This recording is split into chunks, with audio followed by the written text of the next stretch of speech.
जिस दिन मिर्जा की नई नौकरानी लाजो घर में आई, सारे मोहल्ले में खलबली मच गई। मेहतर यानी कि भंगी, जो 2 झाड़ू मारकर भागता था, जमीन छिले फेंकता था। ग्वाला, जो दूध में पानी का छींटा डाल सिर मूंड जाया करता था, घर से कड़ा हुआ दूध लाने लगा, ऐसा गाढ़ा कि रबड़ का गुमान होता था।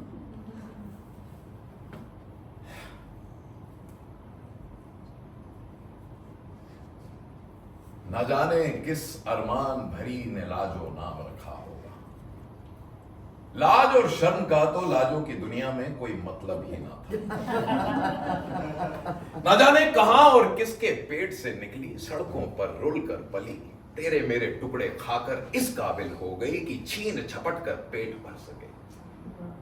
जब सयानी हुई तो उसका जिस्म ही उसकी वाहिद दौलत साबित हुआ, और जल्द ही वो हम उम्र आवारा लौंडों की सोबत में आकर जिंदगी के वो अछूते राज जान गई और बिना नकेल की ऊँटनी बन गई।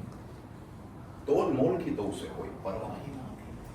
कुछ हाथ लग गया तो क्या कहने, नकद ना सही तो उधार सही, उधार की भी तौफीक ना हो तो खैरात सही।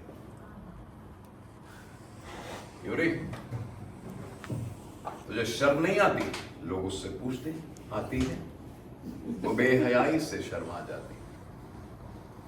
एक दिन खट्टा खाएगी, लाजो को कहां परवाह थी, वो तो खट्टा मीठा दोनों एक सांस में डकार जाने की आदत।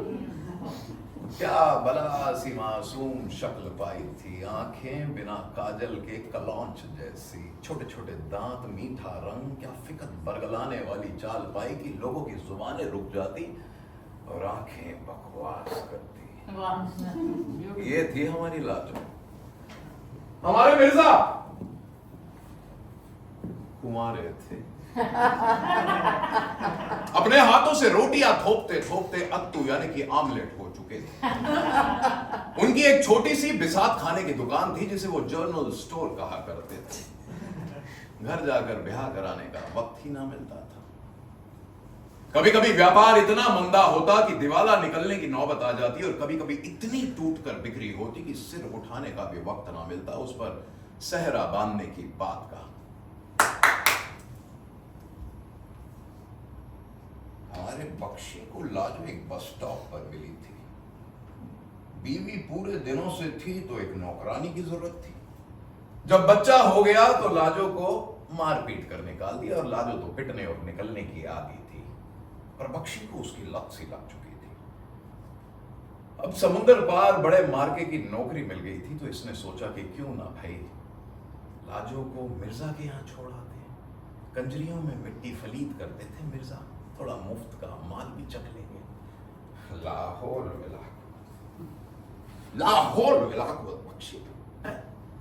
तुम जानते हो ना कि मैं नीच जात की औरतों को घर पर रखने का कायल नहीं हूं। मियां घर का सारा काम काज करेगी। भाई ये मुसीबत हमारे सर क्यों मड़े जाते हो? अपने साथ क्यों नहीं ले जाते? मियां मेरे अकेले का टिकट आया, पूरे कुनबे का नहीं। तब तक तो लाजो रसोई घर पर धावा बोल चुकी थी। लहंगे को लंगोट की तरह कस, हाथ में लंबा बांस, जिसके सिर पर झाड़ू बंधी थी, सारे घर पर घुमाती फिरी।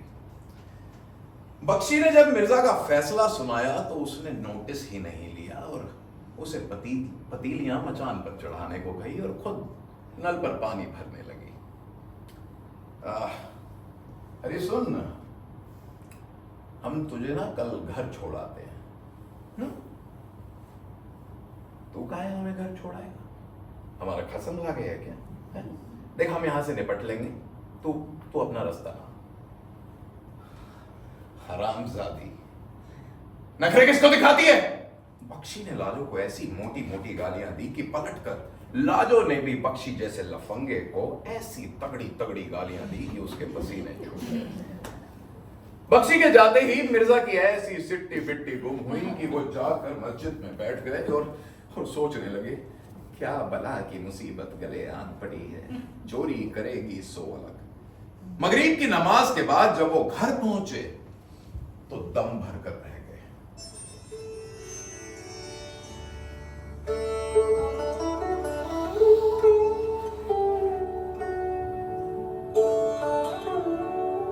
ऐसा लगा जैसे मरहुमा भी वापस तशरीफ ले आई। पानी पीने का कोरा मटका, उस पर मजा हुआ कटोरा झिलमिलाता, लालटेन जगमगाती। मियां खाना लगा दूं? खका खाना। लालो ने घाट घाट का पानी पिया था। हाँ, गरम गरम रोटियां उतारती हो ना, आप बैठिए। उसने मिर्जा का जवाब भी ना सुना और रसोई घर में चल दी। आलू पालक की तरकारी, धुली मूंग की दाल, प्याज और जीरे में भगारी हुई, अम्मा जी के हाथों से खाई थी आखिरी बार। पहला निवाला लेते ही गले में अटकने लगा। ये तुम पैसे कहां से ले आई? किराने वाले से उधार ले आई? अच्छा, हम तुम्हारी कल की वापसी की टिकट करवा देते हैं। वापसी? हाँ, हमारी हैसियत नहीं है, मगर तनख्वाह कौन मांगे है मियाँ? उसने रकाबी में गर्मा गर्म फुल्का डालते हुए कहा, वैसे मिर्चें ज्यादा तो नहीं? मन तो चाहा मिर्जा का कि कह दें नेक वक्त सिर से पैर तक मिर्चे ही मिर्चे लगी। खैर, सुबह देखा जाएगा, ये सोचकर अपने कमरे में चल गई। उम्र में पहली बार कोई औरत मिर्जा के घर पर सो रही थी। न जाने कैसा लग रहा होगा, थके हुए थे, सो जाकर सो गए। सुबह को जब उन्होंने उसके घर जाने की बात छेड़ी तो उसने अल्टीमेटम दे दिया कि मैं ना जाने की ऐसी कौन सी खता हो गई मियां हमसे? क्या हमारे हाथों का खाना पसंद नहीं आया? क्या मिर्चें ज्यादा थी? नहीं, ऐसी बात नहीं है। तो मैं ना जाने की, मैं ना जाने की, मैं ना जाने की। पहली ही नजर में दिल दे बैठी थी लाजो। नहीं, मिर्जा को नहीं, घर को। बगैर मालकिन का घर तो अपना ही हुआ ना। घर मर्द का थोड़े होता है, वो तो मेहमान होता है।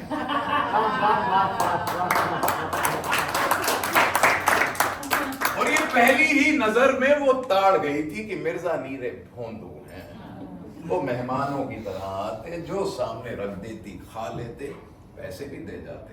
एक आध बार हिसाब पूछा तो इत्मीनान हो गया कि लूटती नहीं है। वो सुबह को जाते, शाम को आते, लाजो दिन भर घर को संवारती, आंगन में नहाती और कभी कभार रामू की दादी के वहां जाकर बैठ जाती। रामू मिर्जा की दुकान पर काम करता था। 13-14 बरस का होगा। पहली ही नजर में लाजो पर नर्म हो गया। गंदी सोबत में मिट्टी हो चुका था, पर हाँ, उसी ने बताया था कि मिर्जा कंजरियों के यहाँ जाते हैं। उसे बहुत बुरा लगा कि भाई डाकिने होती हैं कंजरियां। भला वो किस मर्ज की दवा थी? आज तक जहां भी रही सभी खिदमात खुश असलूबी से संभाली। लाजो को आए 1 हफ्ता गुजर चुका था, लेकिन उसकी ऐसी बेकदरी आज से पहले कहीं ना हुई थी। उसने मर्द और औरत के रिश्ते को बहुत ही फराख दिली से जाना और समझा था। हाँ, कुछ उम्र से उसे प्यार में दिलचस्पी सी होने लगी थी। प्यार उसके लिए एक बहुत ही हसीन तजुर्बा था। न माँ मिली, न दादी नानी जो उसे ऊंच नीच समझाती। इस मामले में वो पड़ोस की ना बिल्ली थी कि बाकी मोहल्ले के बिल्लों की मेहरबानी को अपना हक समझती थी। उसे बड़े पैगामात आ रहे थे, लेकिन उसने सभी को ठुकरा दिया कि वो मिर्जा की नौकरानी हैं, लोग उन पर हंसेंगे। इधर हमारे मिर्जा बर्फ का तूदा बने बैठे थे। अंदर से ज्वालामुखी भड़क रही थी। पता नहीं, अजीब सा आलम था। कटे कटे से रहने लगे। उन्हें कुछ समझ में ही नहीं आता था कि वो क्या करें। जहां भी देखो लाजो के चर्चे।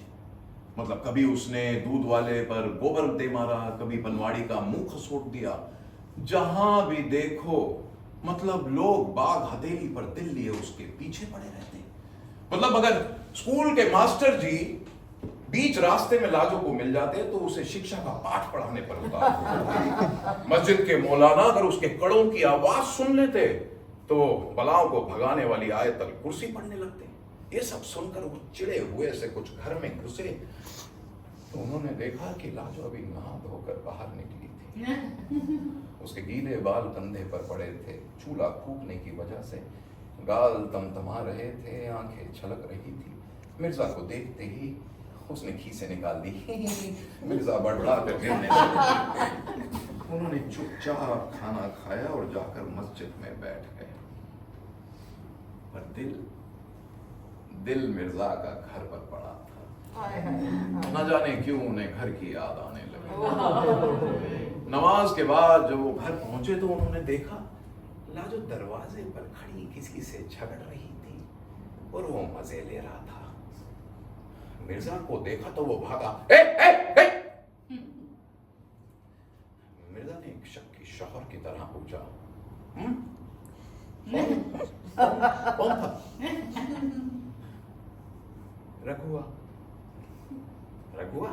मिर्जा ना जाने कब से दूध लेते आ रहे थे पर उन्हें ग्वाले का नाम तक दूध वाला। हाँ, मियां मैं हुक्का ताजा कर दूं? उसने बात टालने की कोशिश की। मिर्जा के नथुने फूले। नहीं, क्या कहता था? मियां कहता, भौजी बताइए कल से कितना दूध लाए? फिर हमने कहा हरामी जितना रोज लाता है उतना ले आए। फिर बोला हाँ अभी बताइए ना बाबूजी कितना दूध लाए? हम समझ गए, अरे अपनी अम्मा भैंसा को दूध पिला हरामजादे। लूठा पट्टा आदमी है तुमने, ठीक कहा, बंद कर उससे दूध लेना।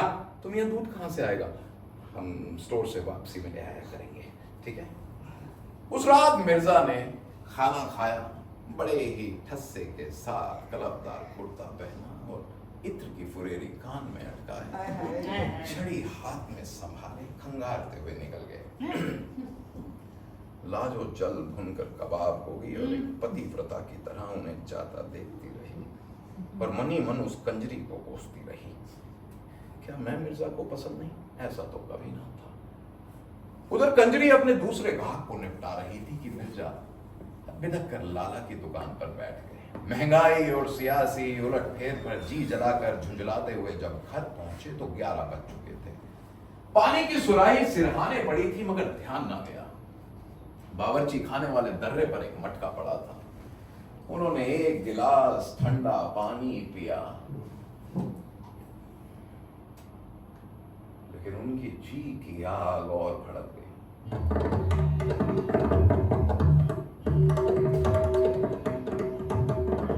लाजो की चिकनी सुनहरी टांग दरवाजे की आड़ से झांक रही थी।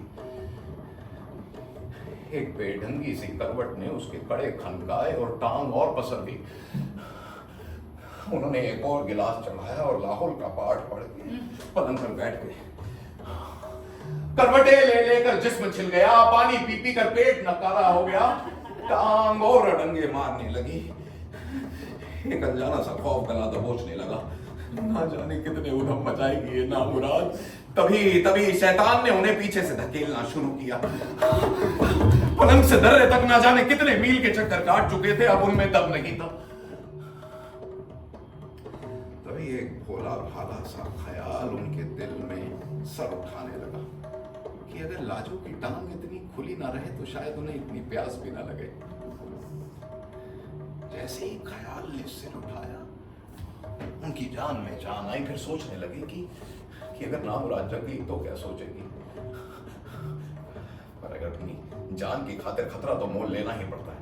फिर क्या था, जूते पट्टी तले छोड़े, दबे पांव सांस रोके वो आगे बढ़े।